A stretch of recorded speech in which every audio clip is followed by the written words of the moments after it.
Hola amigos de Televisión Sindical, bienvenidos a un nuevo programa de Monitor Global. Acá con el amigo y compañero Fernando Iglesias conducimos este programa y tenemos como invitado especial al compañero Jorge Abasto Barone, de aquí de Buenos Aires, Argentina. Antes de comenzar la charla con Jorge, estamos en contacto con Martín Yauri Cruz del Frente Nacional de Trabajadores del Perú para que nos comente desde Lima cuál es la situación actual con la victoria del presidente trabajador, docente Pedro Castillo. Hola Martín, ¿cómo estás? Muy buenas tardes, querido público de Argentina, a todos los trabajadores que representan este cambio en Latinoamérica. Ya lo mencionaste, mi nombre es Martín Yauri Cruz, yo soy miembro del Frente Nacional de Trabajadores del Perú.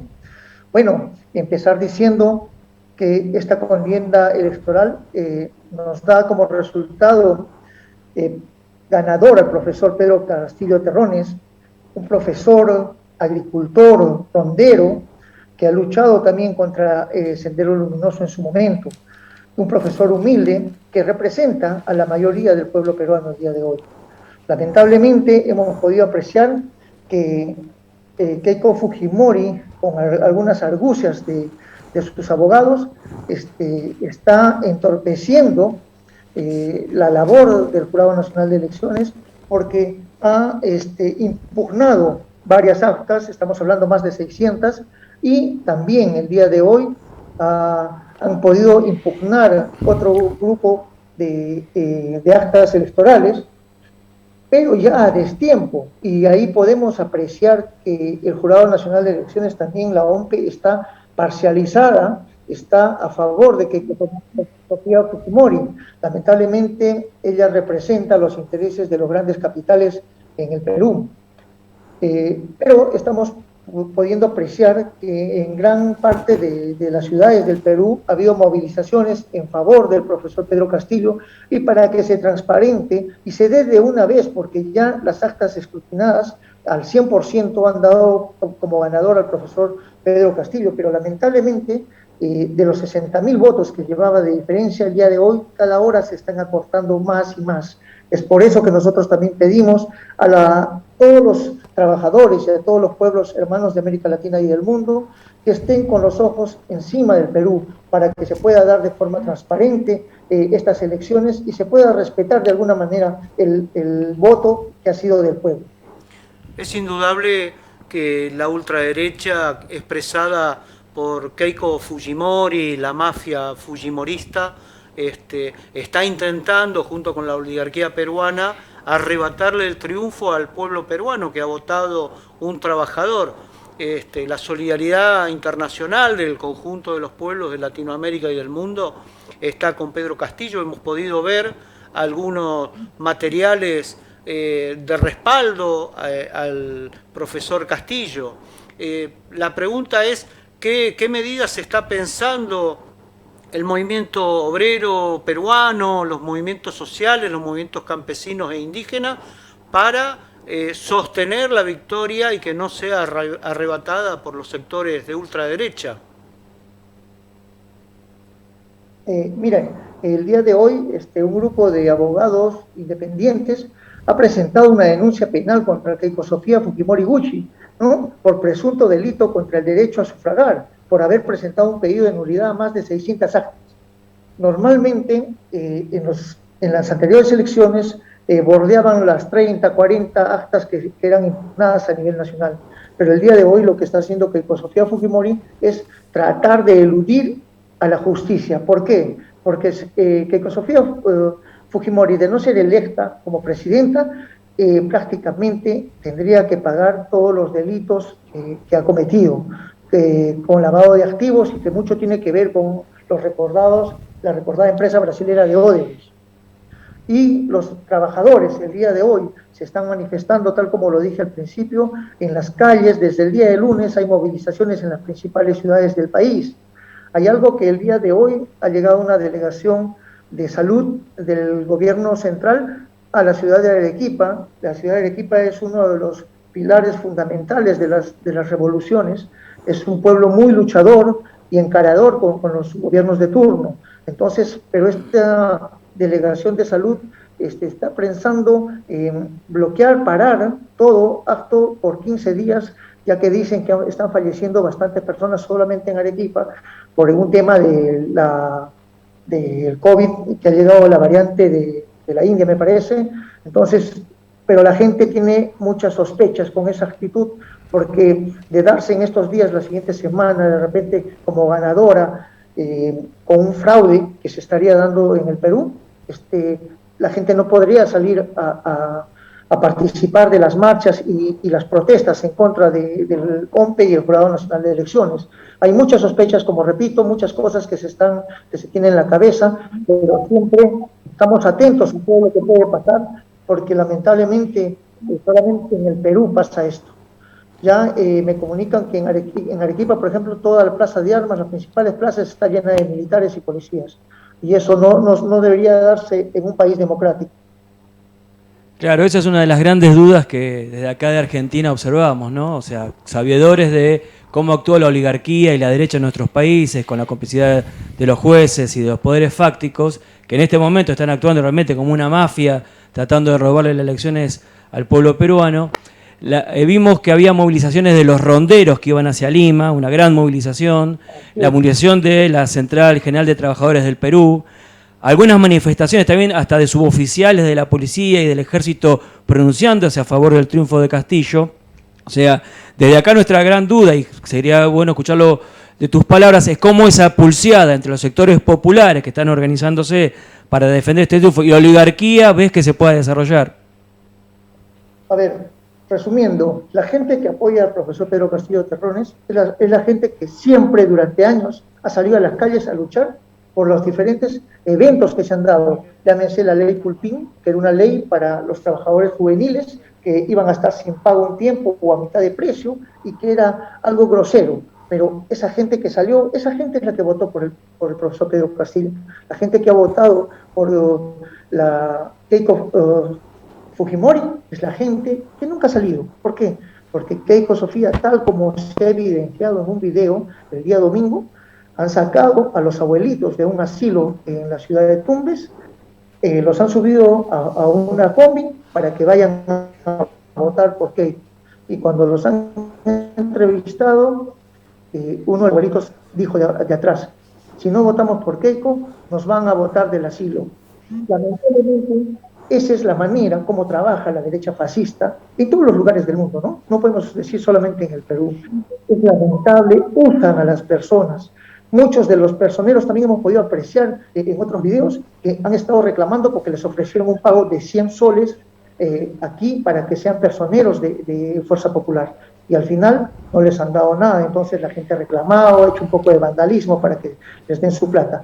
Pero esa gente que respalda a Keiko Sofía Fujimori es la gente de arriba, que también se ha dado el caso que en algunas empresas, como en Arequipa y en Lima, por ejemplo, Michel, Incatops, Topitop, que son empresas de lanas, han obligado con comunicados, entre comillas, a direccionar el voto del trabajador hacia Keiko Sofía Fujimori, porque les metían el miedo de que ya no va a haber exportaciones y ellos iban prácticamente como a cerrar la planta o dejar en el aire a varios trabajadores. Entonces, vuelvo a repetir, es la manera como actúa la derecha fascista en el país. Keiko Fujimori, recordemos, que ha tenido a la derecha neoliberal, ¿no?, que estaba atacando maliciosamente al profesor Pedro Castillo, y algo que es irresponsable de su parte cuando dijo de que prácticamente desconocía las elecciones, ¿no? Ahora ella tenía el apoyo de los poderes fácticos aquí en el Perú. La prensa ha sido encarnizada, es por primera vez en la historia del Perú que se ve un ataque tan frontal. O sea, ya no había códigos de ética ni nada. La prensa ha estado al servicio al 100% de Keiko Fujimori. El día domingo, a pesar de que no se debería de hacer propaganda, todos los canales de televisión han pasado lo de Keiko. durante todo el día. Y la OMP, el Jurado Nacional de Elecciones, bien, gracias. No se manifestaban, no dicen nada de esos señores. Para terminar, y agradeciéndote tu intervención, me gustaría consultarte sobre la actitud de la Embajada norteamericana y de los gobiernos que rodean a la hermana República del Perú, el gobierno de Chile, el gobierno de Brasil, obviamente intentando favorecer este proceso de desestabilización institucional que sería el arrebatarle la victoria popular y la soberanía política que conlleva el voto de ese pueblo para elegir un presidente. ¿Cuál es la opinión que tenés vos sobre ese papel de estos gobiernos neoliberales y particularmente de Estados Unidos, que está muy preocupado por la situación de Perú y por la influencia que una presidencia de un gobierno nacional, popular, que plantea ideas de desarrollo e incluso de socialismo, pueda influir en la región? Mira, en primer lugar, para complementar esta idea, el día domingo se ha podido conocer un audio por una periodista del diplomático que venía de Estados Unidos con los votos para el Perú, que al parecer han sido manipulados y todos eran para Keiko Fujimori. El audio es claro, la embajada se pronunció y lo único que dijo fue: vamos a cambiar del que transporta los votos, él ya ha sido destituido, va a ir otra persona. Pero esos votos, al haber esa maliciosa intención direccionada para cambiar los votos, han debido de ser impugnados en el Jurado Nacional de Elecciones, pero lamentablemente no se han pronunciado sobre ese hecho. Ahora, veamos que existe el Grupo de Lima, que lamentablemente ha sido creado, direccionado por el imperialismo, por Estados Unidos, ya que hay que reconocer que hay países que somos el patio trasero de Estados Unidos, ¿no? Llámese Chile, Brasil, Ecuador, el Perú, ¿no? Muchos de los ciudadanos peruanos estamos en contra de la aberrante manera como es que el imperialismo ha atacado a nuestros hermanos de Cuba y de Venezuela. Lamentablemente muchos gobiernos se prestan para estas acciones que lo único que hacen es degradar, denigrar al ser humano. El hecho de que no lleguen medicinas, comida a los hermanos de Venezuela, de Cuba, eso es lo peor que puede pasar. El día de hoy podemos afirmar que Estados Unidos es el cáncer del mundo. El imperialismo es el que mata más gente que el COVID, que cualquier otra peste que haya existido. Y eso debemos saber reconocer. Pero lo bueno es que se viene una nueva corriente socialista en América Latina. Ya hemos visto el cambio en Bolivia con el hermano Luis Arce Catacora, al cual saludamos el hecho de que haya ganado las elecciones hace unos meses y haya puesto en vereda a la golpista Añez. También podemos ver cómo en Chile se ha impuesto la decisión del pueblo para un cambio de constitución.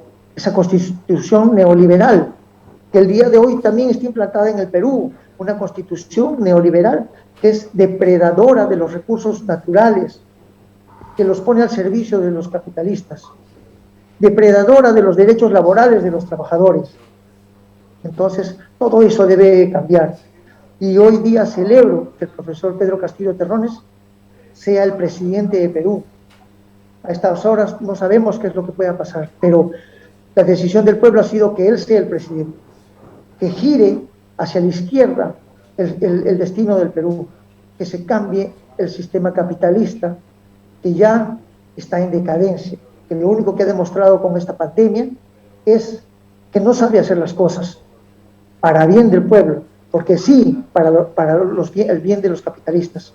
Los hospitales llenos de muertos en el Perú, como también en todos los otros países donde está instaurado el neoliberalismo. Y eso gracias a esa gestión de ellos, porque nunca apuestan por el capital humano. Para ellos todo es dinero.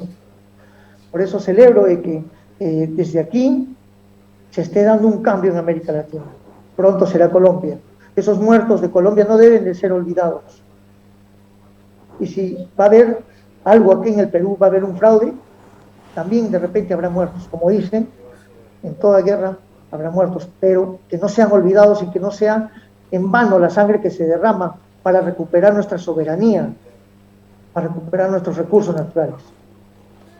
Bueno, compañero, realmente vos mencionaste la situación regional, tal vez como última pregunta, frente a lo que se vivió en Bolivia, que frente a un gobierno popular, las Fuerzas Armadas dieron un golpe de Estado, ¿cómo están las Fuerzas Armadas hoy en el Perú frente a esta coyuntura tan complicada?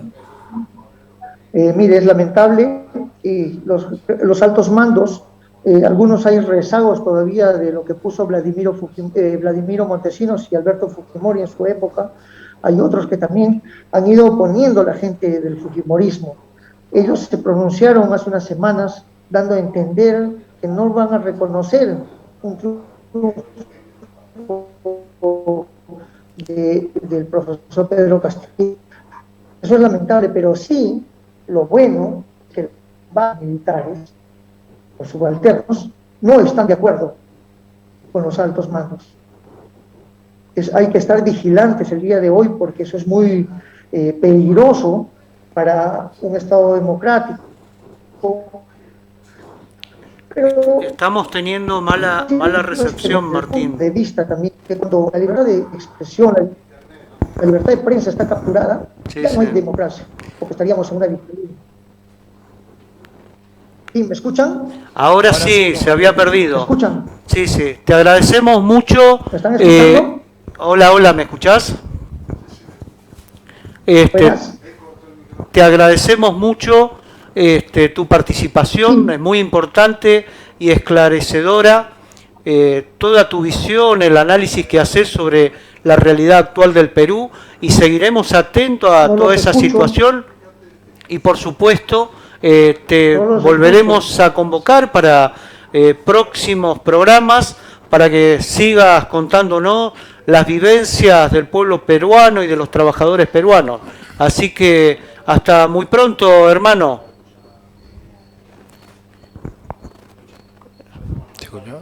Hola, ¿me escuchás? Tenemos problemas técnicos. Bueno, si me escuchan, es internet. La invitación. Por eso. Sí, sí, me pido agradecer la invitación al programa TV Sindical de Argentina y un saludo para todos los hermanos argentinos y latinoamericanos, ¿no? Todos los obreros. Grano a grano nosotros vamos construyendo un país fuerte, sólido, en base al socialismo. Gracias. Muchas gracias a vos. Un abrazo desde Argentina. Hasta luego. Muy importante el análisis que hace el compañero dirigente de la Federación Nacional de Trabajadores del Perú. Me parece, Fernando, que la realidad regional es compleja, donde el coronavirus se está agravando la situación fundamentalmente de los pueblos de nuestra América, los sectores más humildes, pero indudablemente en el mundo están ocurriendo cosas que tienen que ver más con el sistema, la verdadera pandemia, el verdadero enemigo de la humanidad, que es la actuación de Estados Unidos, del imperialismo, la Unión Europea. Comentábamos en el programa anterior la realidad del Estado de Israel, que es socio gendarme y cipayo de Estados Unidos, bombardeando al pueblo palestino, y bueno, ahí estamos teniendo una situación bastante extraña, porque mi ingenuidad diría cambio de gobierno, cambia la política, pero parece que esto no ocurrió. No, como a lo largo de todos estos años de existencia del Estado de Israel, la violencia y la guerra prima en la política exterior israelí. Si bien el gobierno de Netanyahu cayó porque no pudo lograr en las últimas elecciones ser reelecto y perdió 61 escaños de los 120 que conforman el Congreso israelí, entonces tuvo que dejar después de 12 años de ser ministro y está aparte condenado a varios cargos de corrupción, por lo que va a tener que ir a juicio. Este nuevo gobierno, que a nosotros no nos ofrece ninguna confianza, nuevamente no solamente sigue agrediendo al pueblo palestino, sino que también su primera acción de gobierno en formación fue bombardear Siria. Es una cosa que viene haciendo reiteradamente, pero en una señal de que la política guerrerista y de violencia hacia el conjunto del Medio Oriente sigue en pie, cambie el gobierno que cambie. Es así, tienen los mismos intereses geopolíticos y la dependencia de Estados Unidos, porque si no, no podría existir el Estado de Israel. Es un Estado títere fundado justamente para responder los intereses de las grandes potencias. No, para ampliar un poco esto de los bombardeos de Israel a Siria, hay que decir que, como bien vos decís, no se podrían hacer sin el apoyo político exterior norteamericano. Hoy en día Rusia es el país que ha logrado, apoyando a Siria, eliminar todo el terrorismo de su territorio, y Israel, en continuidad con la política exterior norteamericana, mantiene una agresión directa con Rusia. Hay que decir, en territorio sirio, hay que decir que en estos momentos se generan un conjunto de tensiones, que ya lo analizaremos en otro programa, sobre las fronteras políticas de Rusia. Justamente en esta semana Rusia ha abandonado la política de cielos abiertos, que era una política acordada con Estados Unidos, porque Estados Unidos abandonó previamente estos acuerdos en donde no se permite el vuelo de aviones de reconocimiento sobre bases militares de ambos países. Y esto genera una gran tensión, porque hace que los países puedan hacer dentro de sus fronteras, en el terreno militar, cualquier tipo de preparación o construcción de infraestructura. Generó una gran tensión mundial y recuerda aquellas épocas de la Guerra Fría donde fue bajado un U-2 en plena tensión de Bahía de los Cochinos, que puso al mundo al borde de una guerra nuclear, ¿no? También hoy en día está desarrollando Estados Unidos una gran operación en el centro del Pacífico con sus submarinos estratégicos. Y también en estos días, como respuesta a esa política, Rusia ha desplegado la más grande operación marítima de su historia, a 4.000 kilómetros de su costa sobre el Pacífico. Entonces hay también una situación de tensión ahí, porque se están moviendo los submarinos norteamericanos y están moviendo la tropa de superficie rusa. Y en el terreno del conflicto que tiene Rusia con Ucrania, también con Estados Unidos y Europa, hay toda una movilización de tropas rusas hacia Ucrania, porque la OTAN ha decidido enviarle, contraviniendo todos los acuerdos de paz que se han firmado hasta ahora, armamento pesado y estratégico al gobierno de Ucrania. Entonces se generan un conjunto de tensiones de difícil pronóstico, digamos, ¿no? Uno sabe cómo empieza el conflicto, no cómo termina. Evidentemente, lo mismo que decíamos sobre las políticas del gobierno israelí, nos encontramos en Estados Unidos con un cambio de gobierno donde Donald Trump es derrotado y asume Joe Biden, pero continúan los bombardeos, los ataques a los pueblos, los intentos desestabilizadores de los gobiernos populares, los bloqueos económicos fundamentalmente, Venezuela, Cuba, Nicaragua, etcétera. Indudablemente lo que rige a estas potencias económicas, políticas y militares es su concepción imperialista para dominar el mundo, cosa que es muy complejo porque hoy existe China, Rusia y otros países más, está Irán, Corea del Norte, etcétera, que no están dispuestos a dejar que Estados Unidos haga con ellos y con el mundo lo que quiera. El tema internacional, la verdad que da para mucho, merece que nos dediquemos en profundidad a tocar estos temas. Muy bien, como dice Fernando, esta situación de la geopolítica mundial, donde la cuestión militar es un elemento central de presión a los pueblos y a los gobiernos. Así que me parece que deberíamos pensar, tal vez no para hoy, Fernando, pero sí para un próximo programa, la situación geopolítica estratégica que nos ocurre a nosotros con la ocupación de nuestro territorio nacional de las Islas Malvinas por parte del Reino Unido y el apoyo de Estados Unidos y la Unión Europea a esa ocupación. Inglaterra es parte de la OTAN. Y la significación que tiene, qué gobiernos hay en Latinoamérica, qué gobiernos hay, cuál es la orientación política de esos gobiernos, en función de poder entender la política exterior de Estados Unidos y de los países de la Unión Europea, que tienen una doble vara. Critican a los gobiernos populares con el argumento de la lucha por la libertad y la defensa de los derechos humanos, pero da la casualidad, o no tanto, porque en realidad encubren, la violación de los derechos humanos en países como Colombia, por ejemplo. Bueno, la geopolítica, como sabemos, la política del imperialismo atraviesa nuestro continente americano de norte a sur. Vos bien tomás el tema de la doble vara, y habría que señalar que en estos días está yendo a Colombia, está en estos momentos, la Comisión Interamericana de Derechos Humanos de la OEA. Hay que recordar que la OEA fue un instrumento creado por Estados Unidos en plena Guerra Fría para alinear a todos los países de Latinoamérica en su lucha contra el bloque soviético. Y esa es la historia de la OEA, no es otra. En estos momentos, por la presión internacional y por la presión del propio pueblo colombiano, una delegación de la CID va a Colombia.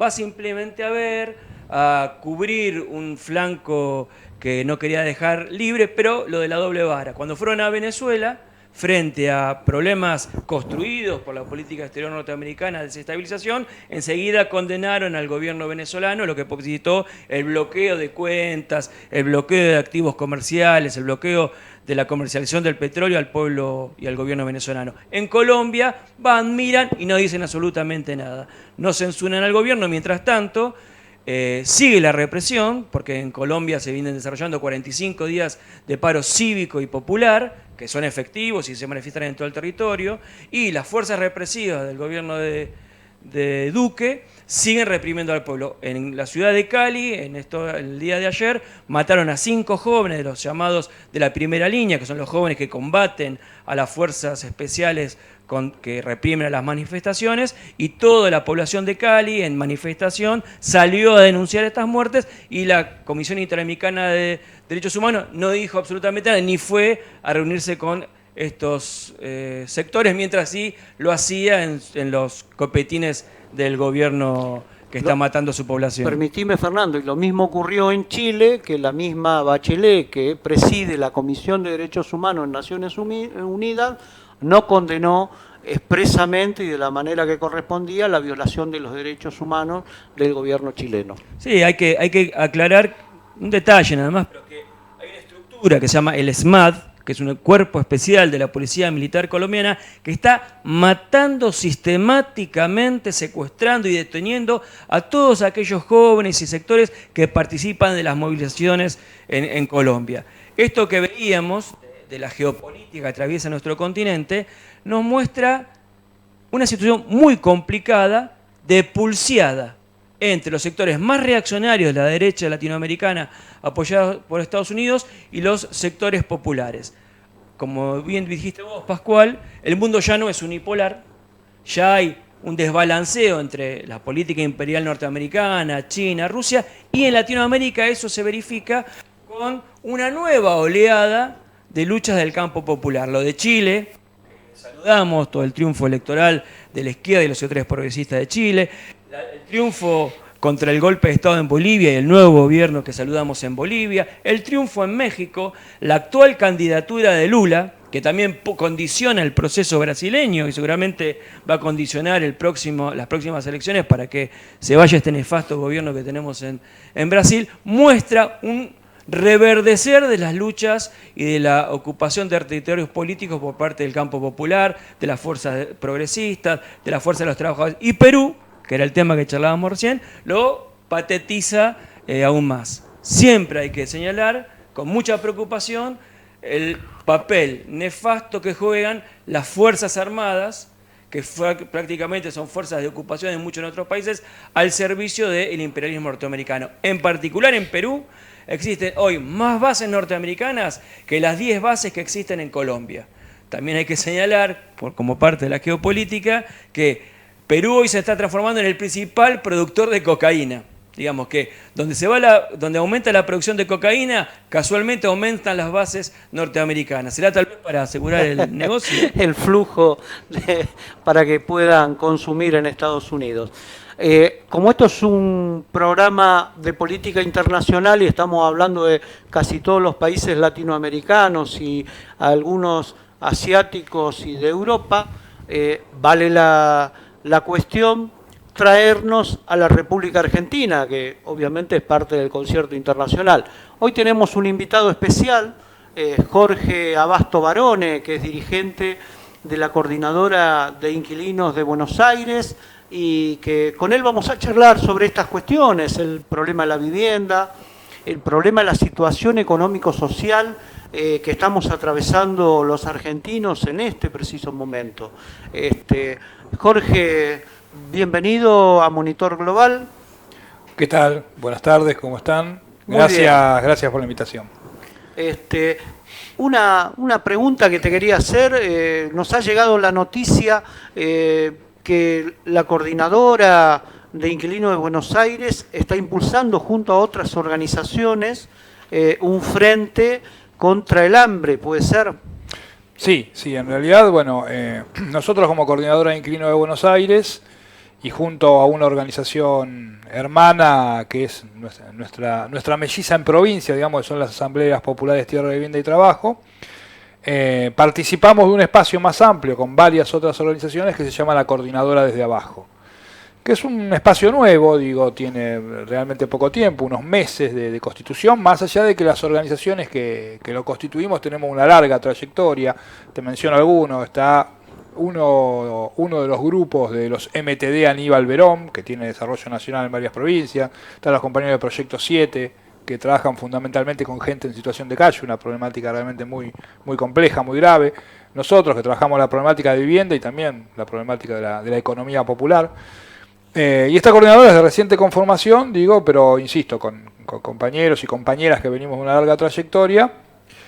Y trabajamos toda la problemática de los sectores de los trabajadores, pues nos consideramos una organización de trabajadores y trabajadoras. Pero somos los sectores de los trabajadores y trabajadoras más golpeados probablemente, los trabajadores y trabajadoras informales, que trabajan en negro, por eso también son los sectores que tienen mayor dificultad en el acceso a la vivienda. Y en relación a lo que vos me preguntabas, bueno, lo que estamos constatando es que realmente, bueno, y esto digo, entiendo, no lo constatamos solo nosotros, es lo que está viviendo la población, realmente hay una situación de incremento de la pobreza. Nosotros lo que vemos es, y si querés digo, este es un programa político, para contextualizarlo políticamente, al menos nosotros y muchos de los que estamos, o la mayoría de los que estamos en la coordinadora desde abajo, resistimos y peleamos muy duramente, digo, contra el modelo de Macri, contra las políticas neoliberales de Macri, contra el gobierno de Macri, que entendemos fue un gobierno nefasto para los de abajo, fue un gobierno que hizo excelentes negocios para una pequeña élite de la Argentina, fue el representante de Wall Street en la Argentina, decimos nosotros, digo, ni siquiera de los capitalistas locales, del gran capital internacional, y la verdad que dejó un desastre en el país para los trabajadores, para las trabajadoras. Enfrentamos ese proceso, entendimos que había que constituir una alianza muy amplia para poder derrotarlo, para poder sacarlo del gobierno, eso se logró. Después vino este cisne negro, esta situación atípica que es la pandemia, que realmente no solamente acá, sino en todo el mundo ha generado una crisis económica profundísima, digo, por el impacto que generó el tema de las cuarentenas, digo, una interrupción del proceso de producción, generó un enorme grado de pobreza. Eso la Argentina golpeó extraordinariamente, pero nosotros vemos que no golpea a todo el mundo por igual. Y si bien defendemos, digo, las políticas sanitarias que consideramos correctas, creemos que faltan, digo, políticas para que los sectores con los que nosotros laburamos, con los que nosotros trabajamos cotidianamente, puedan realmente tener una vida digna en medio de esta terrible crisis económica. Y eso no está sucediendo. Lo que vemos es que, concretamente en este año, que aunque hubo un crecimiento económico en los primeros meses, que ahora se frenó de nuevo por la segunda ola, pero aún con ese crecimiento, digo, la pobreza, sin embargo, se ubica en el 50% prácticamente de la población, y la tendencia es al crecimiento, no es a la reducción. Vemos que los salarios, con acuerdos paritarios de entre el 30 y el 35%, vuelven a quedar muy por detrás de una proyección de la inflación del 50 al 55%, como mínimo, digo. Vuelven a quedar muy por detrás. Entonces, lo que estamos viendo es, digo, nosotros lo que entenderíamos de un gobierno popular, o al menos de las expectativas de lo que votó el pueblo. No te digo una redistribución de la riqueza, que eso implicaría hablar de cuestiones de propiedad. ¿Por qué no? ¿Por qué no? Digo, pero digo, vamos a hablar de algo más humilde, más sencillo, digo, con un grado de expectativa menor. Por supuesto que hay que discutir la redistribución de la riqueza y hay que distribuir cuestiones que tienen que ver con la estructura de propiedad, pero digo, pero aún en lo que podríamos plantearnos, una redistribución del ingreso, mejorar el ingreso de los trabajadores, con lo que estábamos viendo recién, eso no está sucediendo. Al contrario, sí hay una redistribución del ingreso hacia el gran capital. Es una redistribución regresiva. Entonces, hay un grado de pobreza muy grande y realmente en los barrios populares, acá en la ciudad de Buenos Aires, digo que es una ciudad rica, digo, es la ciudad más rica del país, la ciudad con el PBI per cápita más alto del país.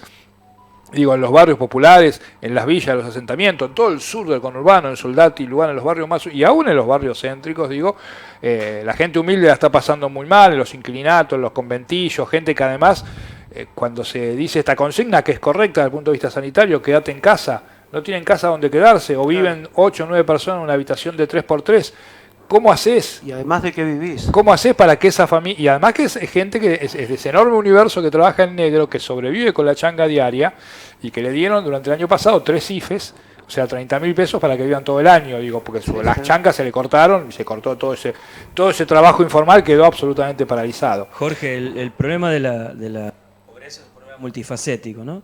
Pero específicamente podemos tocar todos los temas, pero el tema de la vivienda, que es una cosa que el CIBA particularmente se viene ocupando, está en una situación dramática realmente en la Argentina y en las principales ciudades del país. Sí, indudablemente. Sí, digo, termino con una cosa lo anterior, que decir, bueno, y después lo podemos retomar, como ustedes quieran, que son los que conducen el programa, digo. En ese contexto, con un conjunto de organizaciones, lanzamos una campaña, y después lo retomamos, después de que hablemos de vivienda, lanzamos una campaña cuyo nombre, cuyo título, cuya consigna fundamental es: la pobreza no puede esperar. Nosotros creemos que frente a esta situación, digo, lo que no puede esperar son aquellas medidas urgentes para combatir este grado extremo de pobreza.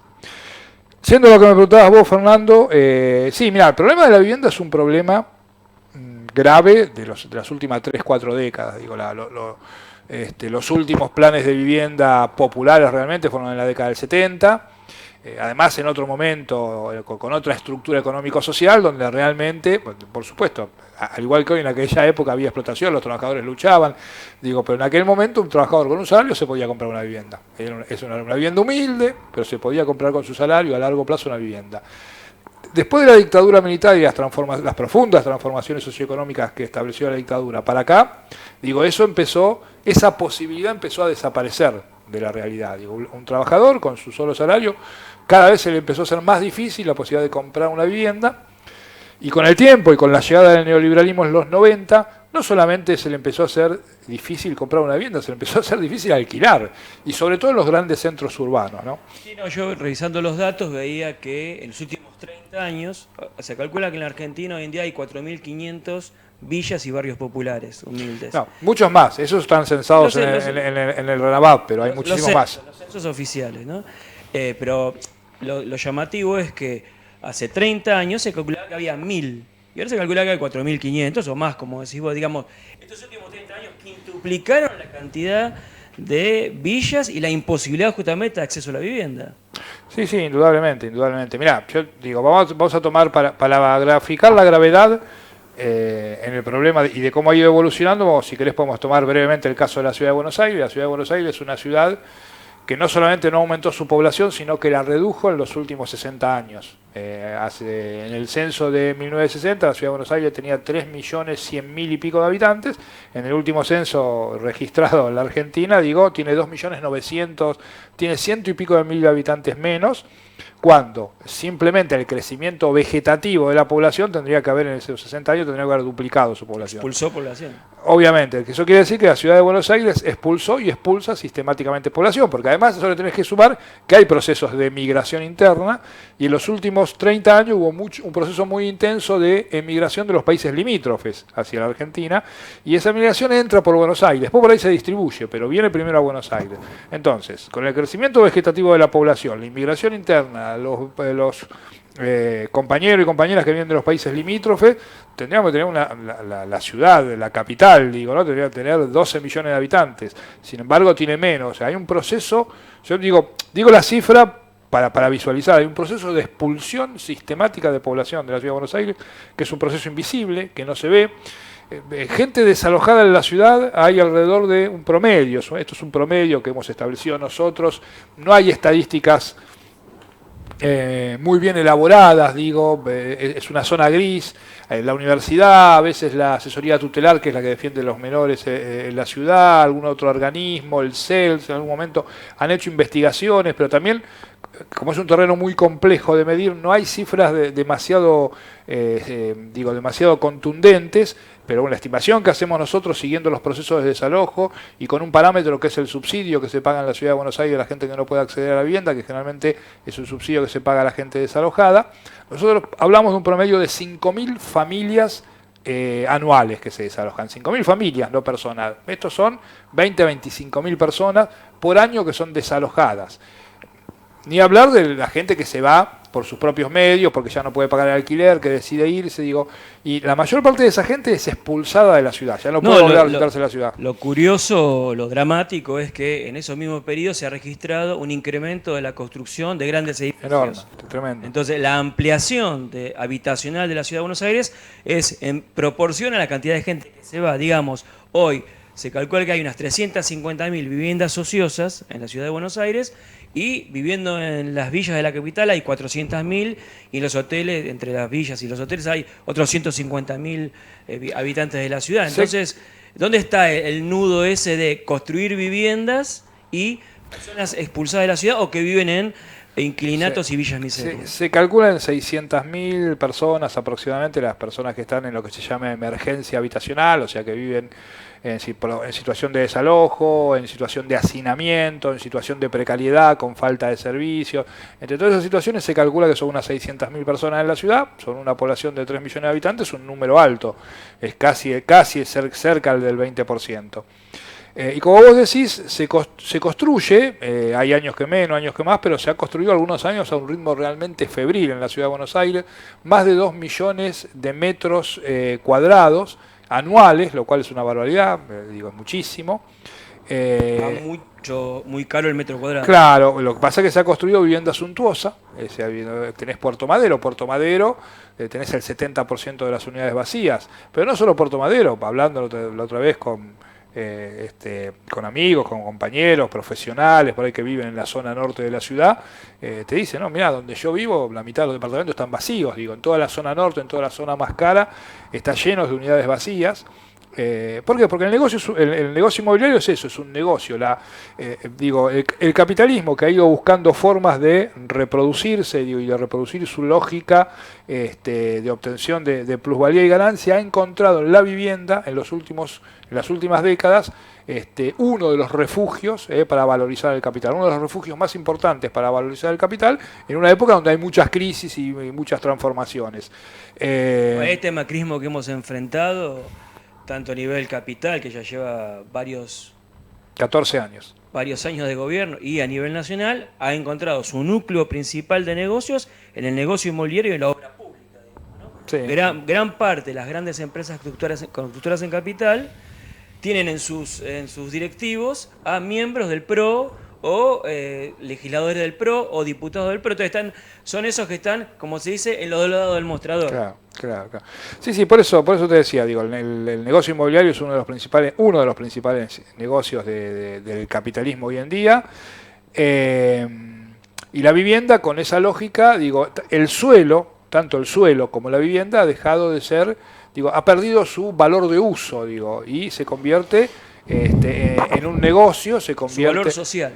Claro, el valor de uso en el sentido que una vivienda es un lugar para que viva gente. Bueno, la vivienda dejó de ser un lugar para que viva gente, se convirtió en una prenda de reserva de valor, como se llama, ¿no? Entonces, en vez de el capitalista ve, o el tipo que hace negocios ve, digo, si va a invertir la plata en acciones, en dólares o en ladrillo.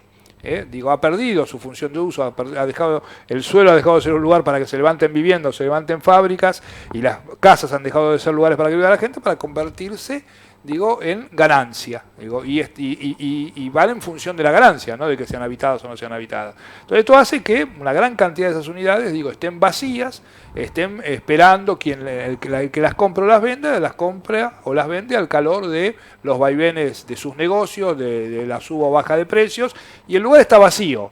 Como vos decías, esos lugares están vacíos y por otro lado una cantidad de gente va a vivir como última estrategia para sostenerse viviendo en la ciudad, porque hay una estrategia de muchos trabajadores humildes para vivir en la ciudad, porque la ciudad da más oportunidades de trabajo, de educación, de salud. Como última estrategia va a las villas, por eso las villas han aumentado tanto su población, e inclusive han incorporado un nuevo fenómeno que hace 20 años no existía, que es el alquiler. Hoy la mitad de las villas son lugares donde se alquilan. Digo, y si no, son expulsadas. Y no son baratos. Y no son baratos en absoluto. Y si no son expulsadas, no ya el primer cordón. El primer cordón está tan caro y es tan inaccesible como la ciudad, sino al segundo, tercer y cuarto cordón, digo, ¿no? Totalmente. A recomponer su vida como pueden ahí. Sí, no, la verdad una situación dramática que está viviendo gran parte del pueblo trabajador, ¿no? O sea, bueno, el aspecto de la vivienda es uno de los aspectos que conforma la pobreza. Bueno, en esta coordinadora que ustedes están lanzando ahora, bueno, hay otros aspectos sé que ustedes están con los MTD, con distintos movimientos sociales, que están con las ollas populares, tratando de llevar la comida a los hogares. Bueno, ¿cómo está ese otro aspecto de el hambre infantil, el hambre en nuestro pueblo? El precio de la comida, que es una locura, es imposible acceder más a aquel trabajador que no tiene un empleo en relación de dependencia, que si bien más de la mitad de los trabajadores en relación de dependencia están por debajo de la línea de pobreza. No es que tener trabajo en relación de dependencia garantice un buen pasar. Hay un retroceso enorme en el poder adquisitivo del conjunto de los trabajadores. E indudablemente esto golpea mucho más a los sectores de la economía informal, ¿no? De la economía popular. Mira, lamentablemente yo creo que hay que hacer un balance histórico, digo, de los últimos 20 años y con la valoración que hacemos, digo, de los, hablaban ustedes en la cuestión internacional de los procesos que hubo en Latinoamérica, los procesos populares que inclusive, digo, estuvieron también acá en la Argentina con los gobiernos de Néstor y Cristina, digo, yo creo que podemos hablar de Latinoamérica en general, pero también de Argentina en particular. Lamentablemente creo que tenemos que reconocer de que el neoliberalismo ha logrado imponer transformaciones estructurales en el país, ha logrado imponer sus transformaciones, más allá de los vaivenes, de los avances y los retrocesos, ha logrado imponer una estructura de país donde aquella vieja consigna de los empresarios que querían trabajo barato, que decían nosotros acá no podemos invertir porque en China, en Taiwán, en Corea o donde fuese, no quiero hacer una cuestión con esos países, digo, pero que planteaban, hoy tienen salario a menos de $200. Entonces han logrado su objetivo de abaratar el valor de la mano de obra argentina a los precios más bajos internacionales, sí. Que era un gran objetivo, muy difícil de conseguir en Argentina por la resistencia sindical. Bueno, tenemos que decir que en buena medida lo han conseguido. Han instalado una pobreza estructural, porque hoy hay un 40-50% de pobreza, y la verdad que si no hay transformaciones estructurales, que será tema de otro debate, otra discusión, si no hay transformaciones estructurales, por lo menos nosotros no vemos, hablando de pobreza, que esta situación se pueda cambiar radicalmente. Digo, podrán subir 3 puntos, bajar 4 puntos de acuerdo a algunos programas de gobierno, pero no va a haber una modificación estructural.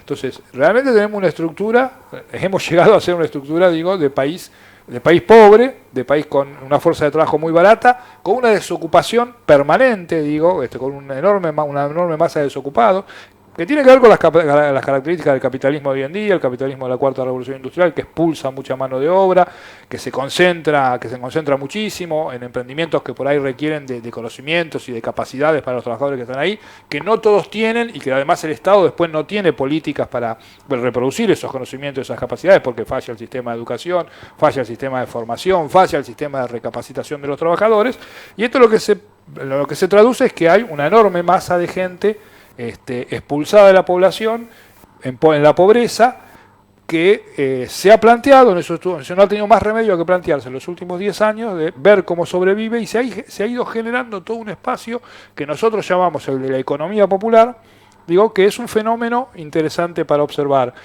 ¿Y por qué? Porque hay también una discusión y una disputa de qué hacer, digo, con eso. Digo, nosotros y muchos otros compañeros de otros movimientos, digo, lo que planteamos es, bueno, que hay que organizar trabajo, a esos compañeros hay que ponerlo a trabajar. Y si eso no lo van a hacer las empresas tradicionales, lo tenemos que hacer nosotros. Tenemos que crear trabajo, y nosotros apostamos, por supuesto, sin desmerecer en absoluto el cuentapropismo o la micropyme, no apostamos fundamentalmente a eso, sino que apostamos a las cooperativas, al trabajo cooperativizado, a los trabajadores autoorganizándose, generando trabajo sin patrón, como se dice, y para eso hace falta el apoyo del Estado, un fuerte sostén del Estado, y esa es una de las batallas hoy en día, esa es una de las peleas, pelear una transferencia de recursos, para poder sostener la organización del trabajo, no de planes, no de planes como es la propaganda, digo, de la derecha, sino para sostener la organización del trabajo y generar emprendimiento, generar producción, para eso necesitamos recursos del Estado y una fuerte transferencia de recursos. Y ahí también hay una discusión, porque lo que hay no alcanza. Es más, te digo, lo que hay alcanza para muy poco, digo. Muy interesante el análisis que hace Jorge Abasto, dirigente de la Coordinadora de Inquilinos de Buenos Aires. Me parece que es un tema para continuar. Vamos a volver a invitarte, Jorge, a vos, a otros compañeros de otras organizaciones amigas que están en este proceso de unidad y lucha por mejorar las condiciones de vida del conjunto de la población y fundamentalmente de los más humildes. Desde ya les agradecemos a todos los amigos y amigas de TV Sindical por seguirnos en Monitor Global.